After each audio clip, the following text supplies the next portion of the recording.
B, aka Big Sexy, aka the Kentucky Cannon, aka the World Class Badass, aka Chocolate Thunder with a Caramel Swirl, aka Black Lightning with a Peanut Butter Filling, and y'all know the rest. So, today is going to be a bit of a quick-ish video, a quickie, if you will. That's why I'm in this part of my room and not over there at my usual spot. So my plan was that I was going to talk about something else, about a different show that I'm watching, but the second episode is, I think it got delayed, so that will be the topic for the next video that I do. So, but I didn't want to leave y'all hanging this week. I said I was, actually, no, I did not say I was going to be more consistent. I said that I was not going to be consistent, to hit myself with a little reverse psychology. So, yes. But today, we're going to be talking about another show that I just started watching today, actually, called The Elusive Samurai. That'll be up somewhere on screen. So, The Elusive Samurai takes place in the in 1333. Yeah, we're going way, way back. And yes, I am looking. I am looking. I am going to be looking down at my phone because I am going to be. I'm gonna try my damnedest to pronounce these names. So, I am looking at my phone off screen because I need to look at these names. But anyway, it takes place in 1333, right? In the Kamagura Shogun era, that Shogun era, right? So the government, the Kamagura Shogun government comes crumbling down, right? A trusted, vessel, right? Named Ashigaga, Ashikaga Takayuji. He'll be somewhere on screen. He betrays the shoguns, right, and starts a rebellion. But the prince, the young lord, Tokiya, he survives the massacre, and now he's on the run. And while he's on the run, he's gaining allies, gaining a concubine and training for the day to get his country back, get his birthright back. So yeah, that's the general plot. Again, sorry if I'm gonna be looking down because I'm gonna be trying my damnedest with these names. I'm gonna try to pronounce these names. So yeah. So yes, I just started watching it today. My brother recommended it to me because he was about to watch it, and I thought it sounded interesting, so I'm just gonna watch it too. So I'm on episode 4 right now, and just to, I think that's enough to gather a few of my thoughts. So first things first, I want to say the animation is very beautiful. It's very fluid. There's a lot of cool shots. Like there's a particular shot of the main character where like his whole thing is that he likes to run, right? He's very elusive, hence the name Elusive Samurai. He graduated from Bob and Weave University. If he was in present times, he'd be a hell of a football player. He'd be a running back or soccer player, more accurate because they're Japanese. So maybe a soccer player would be more accurate. But yeah, he graduated from Bob and Weave University. He's very elusive, very evasive, right?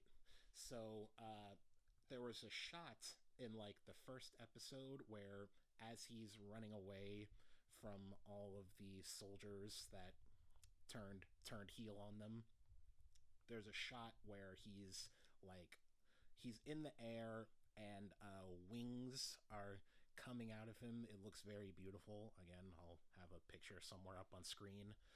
So for the most part, it's beautiful. I say the most part because there are certain points where they do use a little CGI, like especially in the third and the fourth episode. Again, I'll picture somewhere up on screen.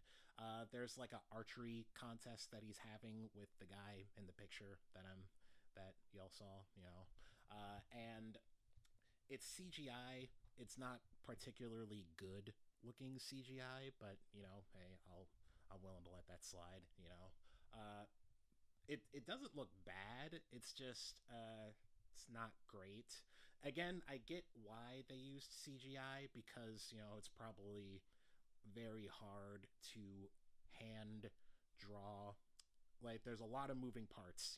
They're riding on horses, they're shooting arrows, they're shooting at these dogs, which by the way I'll get more into that later with this other character. But yes, they're shooting at dogs, and there's a lot of moving parts. So I get why they used CGI because it was probably easier and maybe cheaper to use CGI for that. So I don't fault them for doing that. It's just something that I noticed.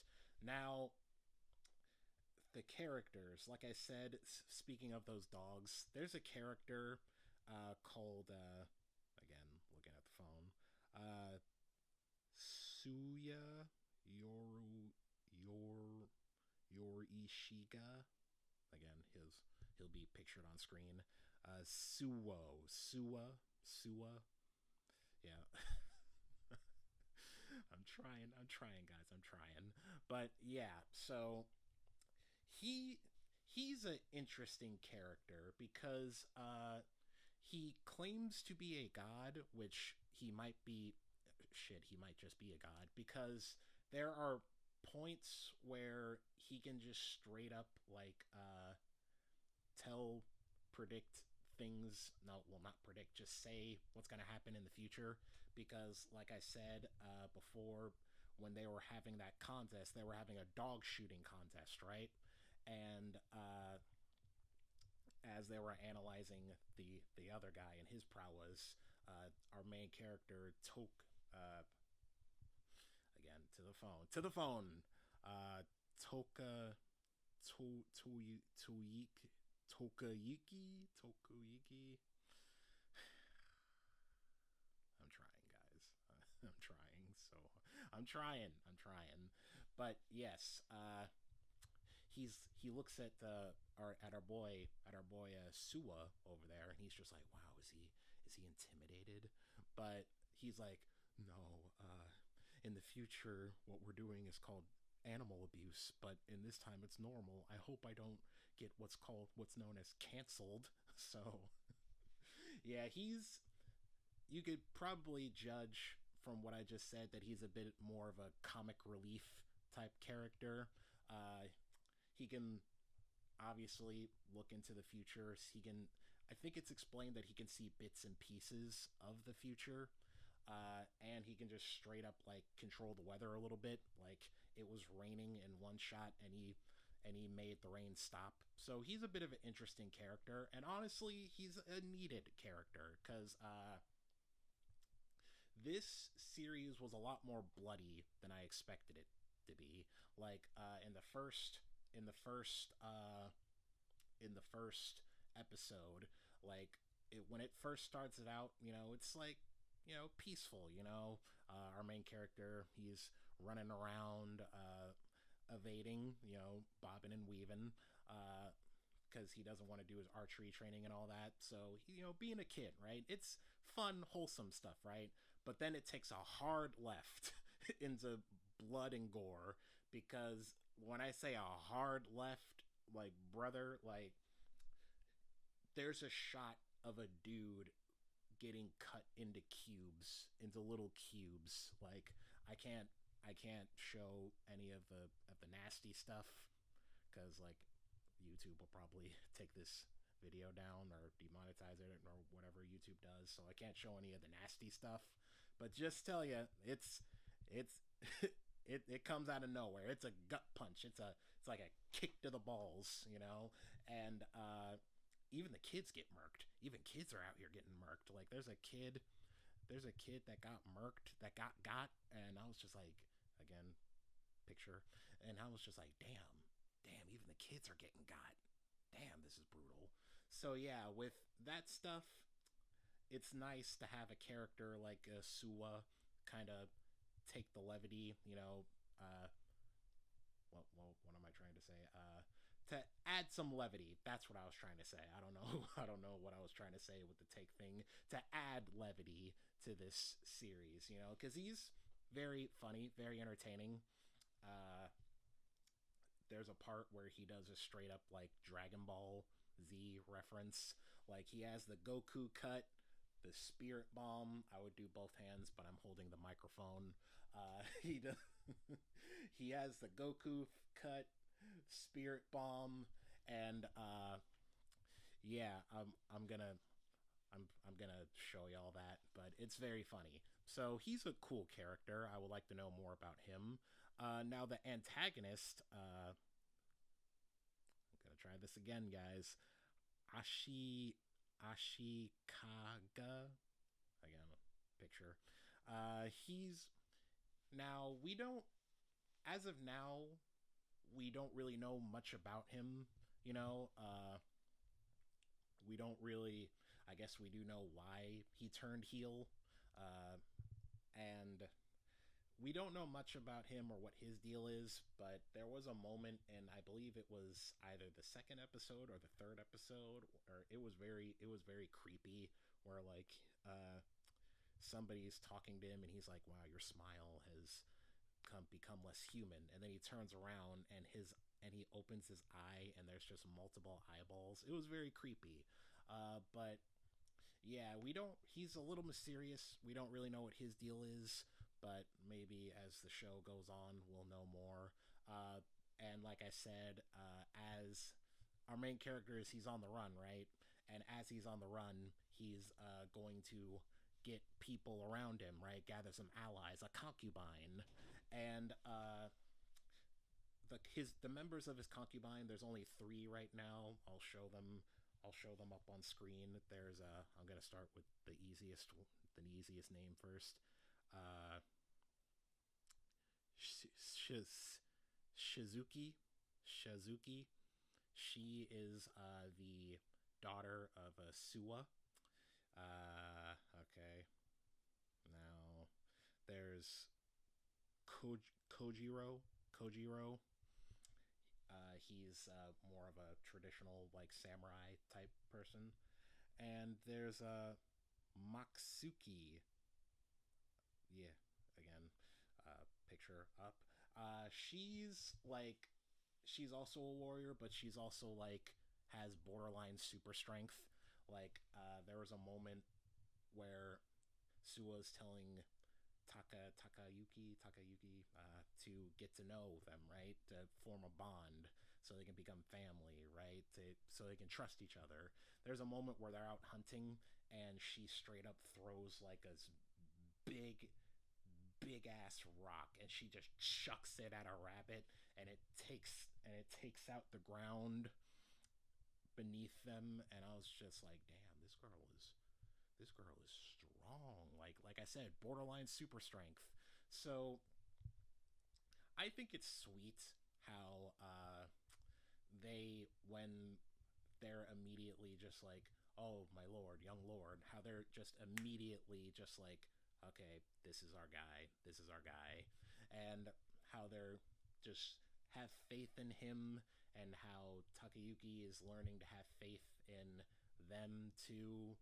Again, kind of like a found family, because like this kid has it rough, guys. He just lost his whole family. All his people are dead. And it's nice to see him sort of start to build this found family. I'm a I'm a bit of a softie. I like that found family. I like the found family trope. I like that sweetness and stuff. I just like that. I like that. I like that. So yeah, it's nice to see them form a bond, which is gonna make things extra stressful because now I don't want any of them to get hurt, or I don't want any of them to die, because remember, these are kids. Like, our main character is a kid, all the members of his concubine are kids. The only adult is Suwa. So I don't want to see any of them getting hurt.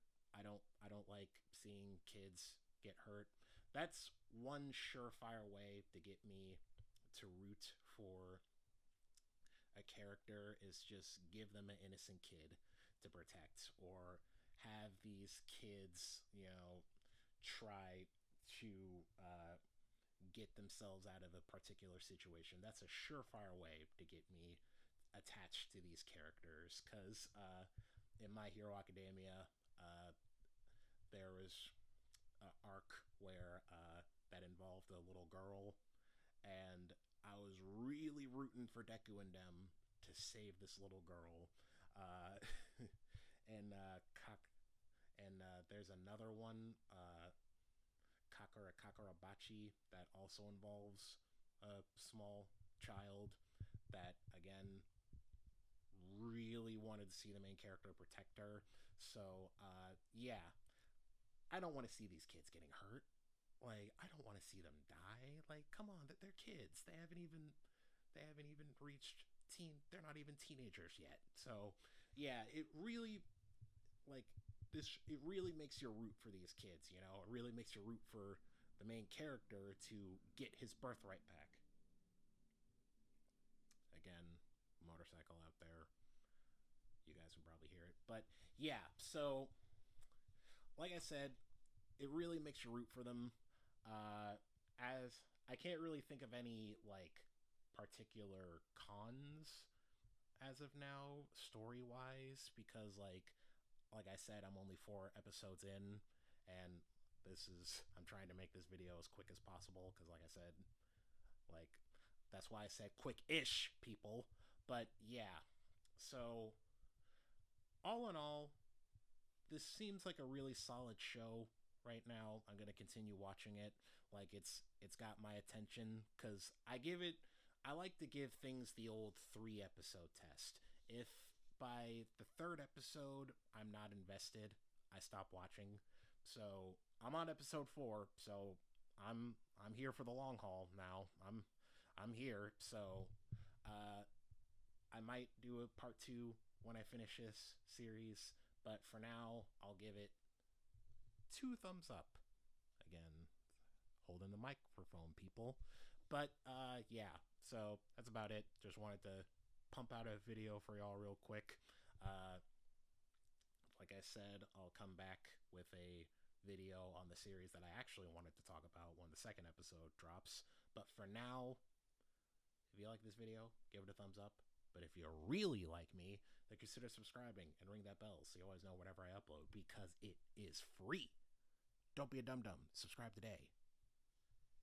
Deuces.